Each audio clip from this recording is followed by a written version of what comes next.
that was even hard on me, and I've been doing this for so long. You really want to emphasize that muscle contraction.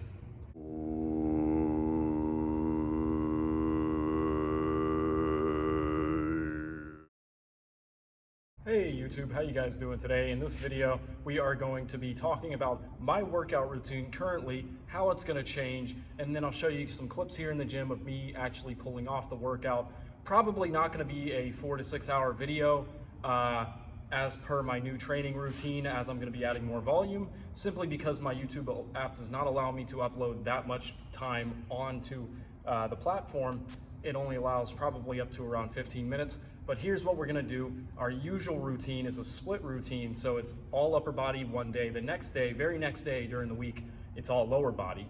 So after that, on the rest day, after these 2 days, I would usually do my cardio, which would include HIIT cardio predominantly. But instead, what we're gonna do is we are going to completely revamp this workout system.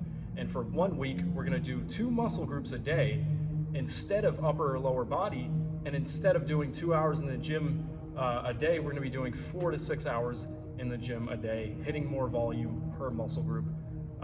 And then no rest days during the week, because we have to hit every muscle group per 5 to 7 days. And then the immediate next week, we're going to be doing all martial arts cardiovascular respiratory training. So it's going to include HIIT cardio and long interval endurance cardio sessions. So there's going to be a lot of bag work, a lot of burpees, a lot of jump rope, and running. So hope you guys stay tuned, like, subscribe, comment, and let's go.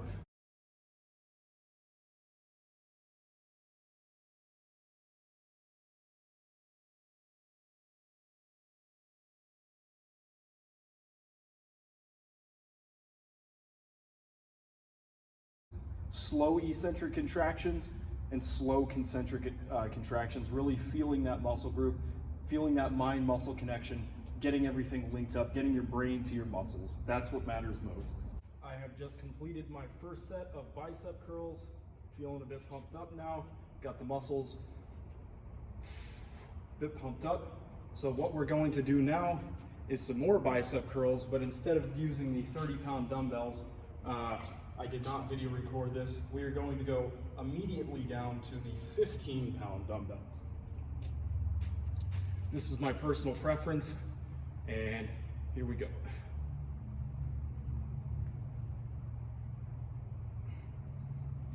Keep it nice and tight, keep it slow, don't curl too fast. You'll be avoiding the muscle contraction entirely.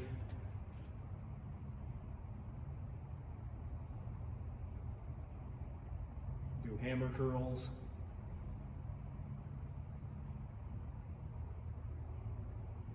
You can hold it isometrically. This will hit the bicep even more.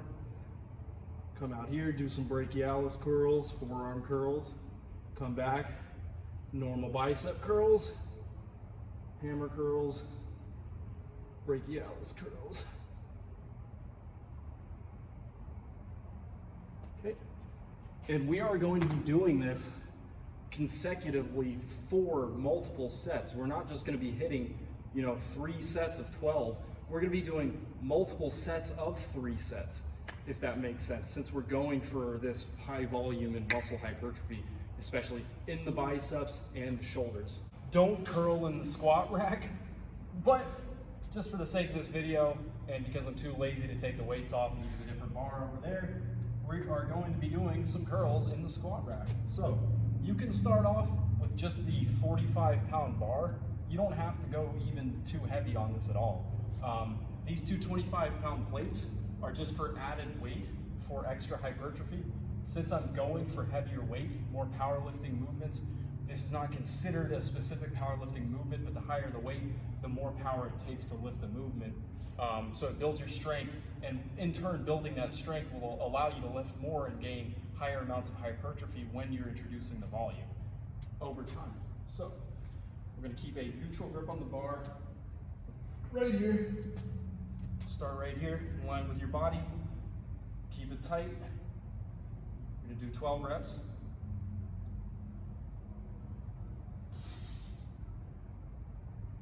Keep that mid-range. You don't want to come all the way up here. You want to right there, mid-range.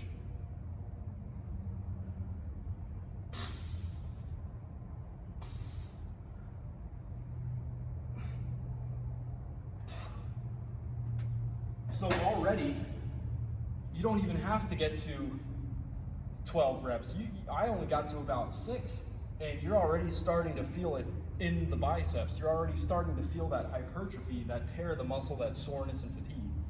So perfect exercise for this. And what we're gonna do next is we are going to take these off.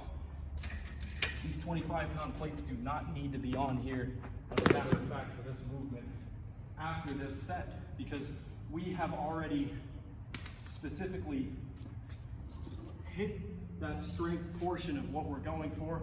So now we can do lighter weight, hit more volume. Because we're using a lot of that creatine phosphate already in the anaerobic systems in our body, we are fatigued already, so we're gonna do normal curls. Keep it tight.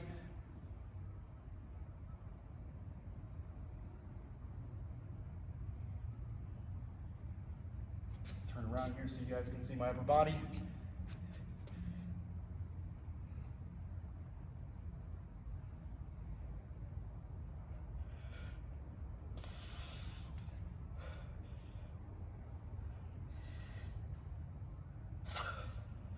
And using heavier weight, especially like on that last set, it's gonna get you to muscle fatigue much quicker. It's gonna allow quicker versions of hypertrophy to occur. So start off with a heavier set if you can, and slowly go down in weight. Or you can do the opposite if you are in a different mindset of lifting and you wanna try something else, maybe keep going up in weight. So one or the other. The anterior deltoids and medial part of the deltoids predominantly for this shoulder exercise. And what we're gonna be doing, this might come as a surprise to you guys, is shoulder dumbbell lateral raises. And you don't even need a heavy weight for this. What you need is a strong mind-muscle connection and volume. Heavy weight is good on shoulders, but for different movements. The lateral raise, you don't need heavy weight for this, since you aren't utilizing a compound movement. This is more isometrically associated with these muscles. So if you were to do a barbell shoulder press, then you would go heavier on that, and you would use more of those muscles to lift that weight. But for now, you're doing the dumbbell lateral raises. You can do these in a multitude of ways. You can come out here to the sides, go down slow, keeping the arms as straight as possible, keeping the wrists as straight as possible. And then also, you could try this as well. You could try slightly bending the elbows. Don't bring them all the way out here, don't impinge. Don't bring them all the way in here. Keep them nice and neutral. Keep the wrists pointed upwards and come up. Just like that. You can do your dumbbell lateral raises like that instead, if you don't like the arms being completely straight.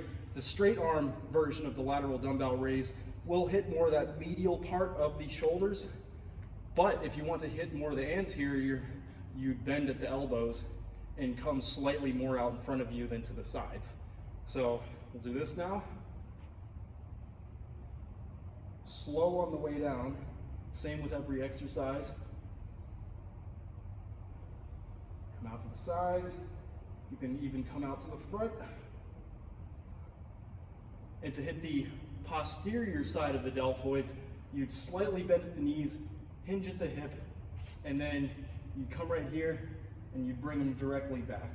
Bring the shoulders up, directly back, hitting that posterior part of the deltoid. So we'll finish up now.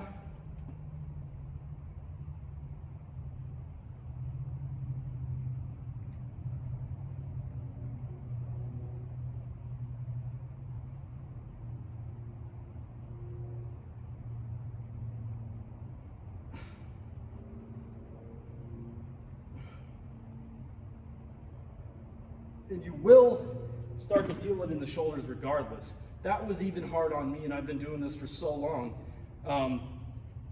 You really want to emphasize that muscle contraction. So I can't upload a 4 to 6 hour video simply because the YouTube app does not allow me to do it, so I'm going to shorten and condense this to probably around 10 or 15 minutes, somewhere around there, maybe less depending.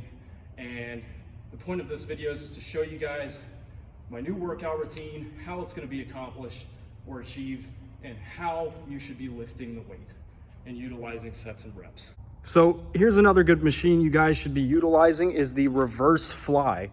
Really emphasize the reverse fly when you're doing your posterior chain of the deltoids, the posterior deltoids.